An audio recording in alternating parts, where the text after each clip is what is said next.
একটি পাথর কখনো এক আঘাতেই ভেঙে যায় না।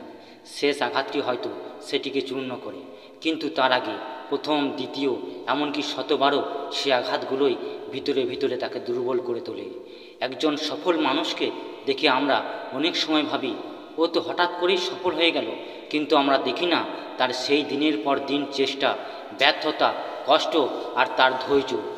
ঠিক যেমনভাবে একজন ছাত্র বারবার পড়ে, ভুল করে, আবার শিখে, পরীক্ষা দেয়, তারপর পরীক্ষায় সে সফল হয়। একজন ক্রীড়াবিদকে দেখুন, হাজার হাজার বার অনুশীলন করে, কত ব্যথা সহ্য করে, তারপর একদিন সে পদক জেতে। তাই মনে রেখো বন্ধুরা, শেষ ফলটাই সব কিছু নয়, বরং সেই প্রতিটা চেষ্টা, প্রতিটা ঘাম আর প্রতিটা বিশ্বাসই সাফল্যের ভিত্তি। সাফল্য হঠাৎ করে আসে না, তা আসে ধৈর্য, চেষ্টা আর সময়ের ফলস্বরূপ। তোমার প্রতিটি ছোট প্রচেষ্টায় গন্তব্যের দিকে একটি ধাপ। যদি এই ভিডিওটি ভালো লাগে বন্ধুরা, অবশ্যই লাইক করবেন আর এই চ্যানেলটিকে সাবস্ক্রাইব করতে ভুলবেন না এমন ধরনের আরও ভিডিও দেখার জন্য।